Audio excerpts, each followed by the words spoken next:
Good morning, my dear students. Today we will see chapter number 6 poem from Honeydew book, The Duck and the Kangaroo by Edward Lear. So let us see. The Duck and the Kangaroo is a famous poem by Edward Lear. Duck and the kangaroo एक प्रसिद्ध कविता है Edward Lear के द्वारा जो रचित है. Edward लियर who was born in the 1812 died in the year 1888. Edward लियर जिनका जन्म 1812 में हुआ था और उनकी मृत्यु 1888 ईस्वी में हुई थी. The English landscape painter more widely known as the writer of an original kind of nonsense verse and as the populariser of the limerick. ये एक अंग्रेजी पोएट थे. ही वॉज फ्रॉम इंग्लैंड और उन्होंने अंग्रेज यानी कि इंग्लैंड का चित्रण बड़े ही शानदार अंदाज में नॉनसेंस वर्स में किया है. In this poem a duck wants to be able to jump around the world like a kangaroo. इस कविता में हम देखेंगे किस प्रकार से एक डक जो है वो कैंगरू की तरह पूरे संसार में भ्रमण करना चाहता है. So he ask a kangaroo to take him on its back. इसलिए वो कैंगरू से कहता है कि प्लीज़ आपने मुझे बैक पर पीठ पर बैठाओ और संसार का भ्रमण कराओ. Now let us read the poem. इसमें 5 स्टैंजा है तो हम लोग फर्स्ट स्टैंजा को देखते हैं. Stanza 1. Said the duck to the kangaroo good gracious how you hop over the fields and the water too as if you never would stop. कहता है डक कैंगरू से गुड ग्रेसियस, अच्छा शानदार, कितने अच्छे अंदाज में तुम चलते हो, होप करते हो. Hop is the movement of the kangaroo. Over the fields and the water too. Fields यानी कि खेतों में भी और पानी में भी. As if you never would stop. और तुम जब चलते हो तो ऐसा प्रतीत होता है जैसे तुम रुकने वाले नहीं हो. My life is a bore in this नेस्टी pond. और अपने जीवन के बारे में बताते हुए कहता है कि मेरा तो जीवन काफ़ी बोरिंग है, इसी नेस्टी पॉन्ड यानी कि इसी गंदे तालाब में मुझे रहना पड़ता है. And I long to go out in the world beyond. और इस पॉन्ड से निकलकर मेरी भी इच्छा है कि मैं इस संसार को देखूं, दर्शन करूं, घूम फिरूं. I wish I could hop like you. काश मैं तुम्हारी तरह चल पाता, दौड़ पाता. Said the duck to the kangaroo. Duck ने कैंगरू से कहा. Now let us see stanza number 2. Please give me a ride on your back. Request करता है कि मुझे एक राइड दो अपने बैक पर, अपने पीठ पर बिठाइए कृपया कर. Said the duck to the kangaroo. Duck ने कैंगरू से कहा. I would sit quite still and say nothing but quack. मैं चुपचाप शांत होकर बैठूंगा, कुछ नहीं बोलूँगा सिवाय क्वैक करने के लिए. आपको बता दूं कि quack word is the sound of the duck. Quack is the sound of the duck. Quack duck की आवाज़ होती है. ठीक है. The whole of the long day through. कहता है पूरे दिन मैं शांत होकर बैठूंगा, डिस्टर्ब नहीं करूँगा.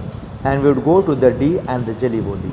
डी और जेली बोली यहाँ पे 2 इमेजिनेटिव प्लेसेस हैं. और वो कहता है हम लोग डी चलेंगे, जेली बोली चलेंगे. अपने दोस्त के साथ घूमने के लिए वो कह रहा है. Over the land and over the seize.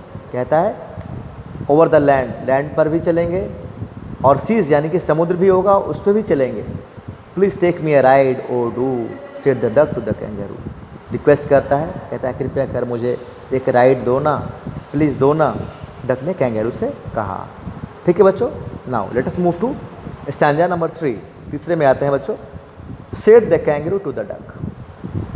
अब पहले और दूसरे स्टैंजा में डक ने कैंगरू से कहा था. अब तीसरे स्टैंजा में it is the kangaroo who is saying something to the duck. अब कैंगरू की बारी है डक से कहने की. This require some little reflection. वह कहता है कि ज़रा मुझे सोचने विचारने तो दो. यहाँ वर्ड है लिटिल रिफ्लेक्शन. थोड़ा समय तो दो, मैं अपने आइडियाज़ को गैदर करूँ, रिफ्लेक्ट करूँ, रिस्पॉन्स करूँ. बस तुम बोले जा रहे हो. Let me think over it also, है ना. Perhaps on the whole it might bring me luck. थोड़ा सोच लेता है तो कहता है कि शायद यह मेरे लिए भी एक लकी चीज़ साबित होगी. And there seems but one objection. वो कहता है कि मेरे लिए लकी इसलिए होगी क्योंकि मैं भी अकेले ही रहता हूँ, मेरा भी कोई फ्रेंड है नहीं जिसके साथ मैं घूमूँ. कम से कम तुम मुझे कंपनी दोगे तो ये मेरे लिए शायद अच्छा होगा. लेकिन कहता है कि मुझे एक ऑब्जेक्शन है, एक खेद है. Which is if you will let me speak so bold. कहता है एक खेद है जो कि यदि तुम शांत रहोगे, मुझे बोलने दोगे तो मैं तुम्हें अवश्य बताता हूँ क्या प्रॉब्लम है मुझे. Your feet are unpleasantly wet and cold. कहता है तुम्हारे जो पंजे हैं वो वेट हैं और कोल्ड हैं, गीले हैं और ठंडे हैं.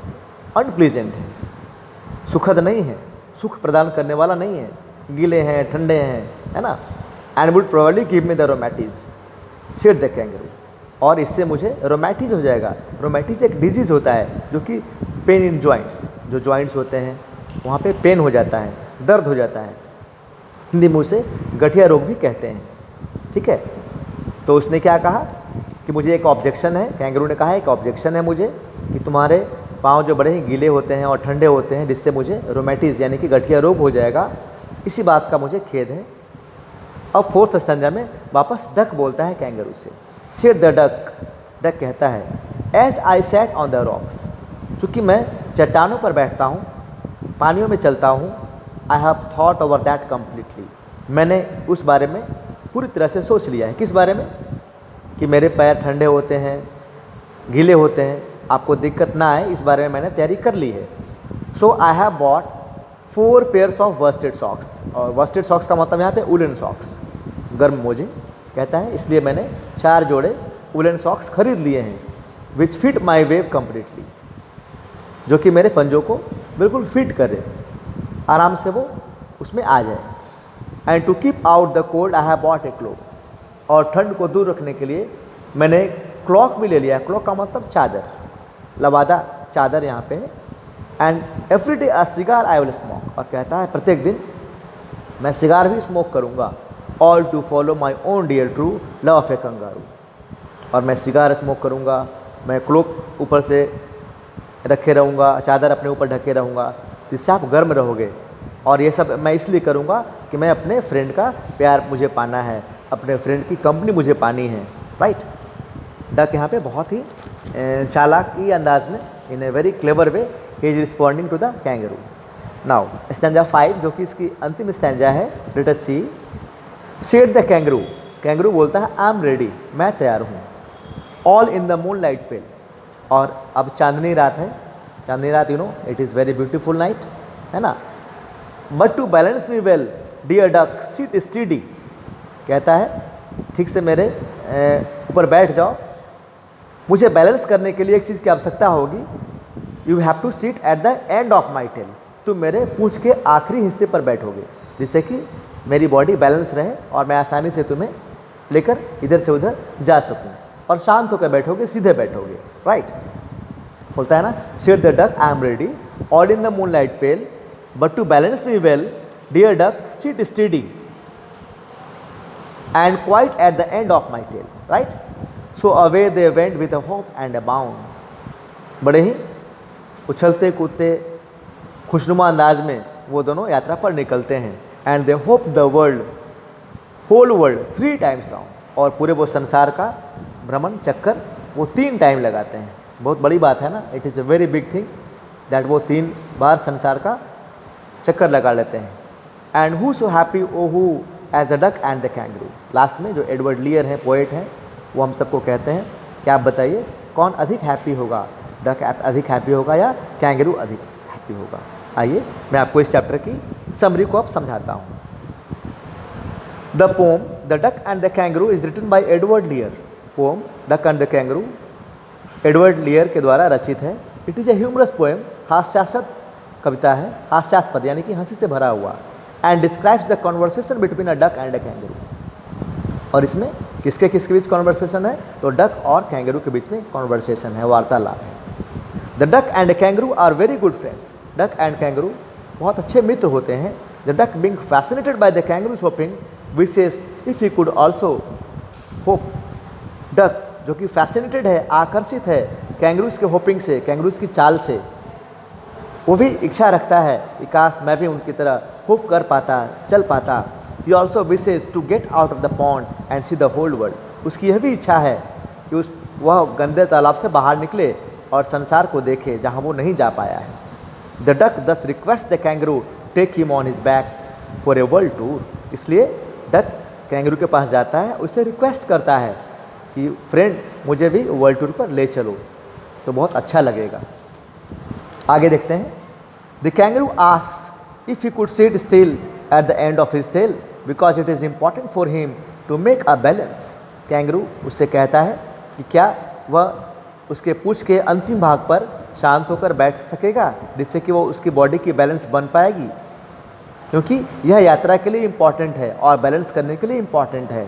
The duck agrees to this condition and promises to sit still. Duck इस कंडीशन को मान जाता है, सहमत हो जाता है, एग्री हो जाता है और प्रॉमिस करता है कि हाँ वो ऐसा ही करेगा जैसा वो कैंगरू चाहता है, राइट।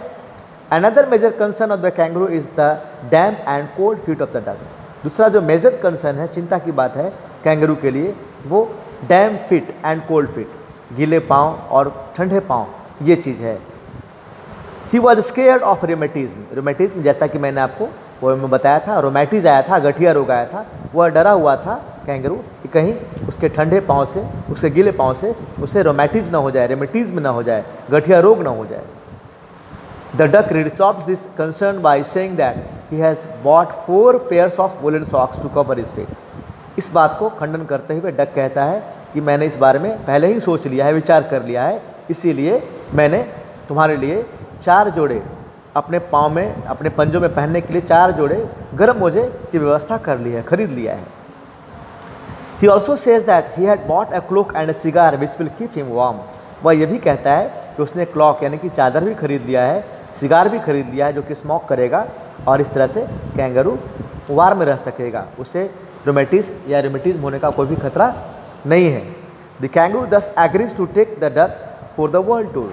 और बच्चों, कैंगरू इस तरह से डक को वर्ल्ड टूर ले जाने के लिए एग्री हो जाता है। Both friends have a wonderful journey. और इस तरह से स्टूडेंट्स, दोनों फ्रेंड के जो जर्नी होते हैं बहुत ही शानदार होते हैं। Thank you. Next thing in the next lesson.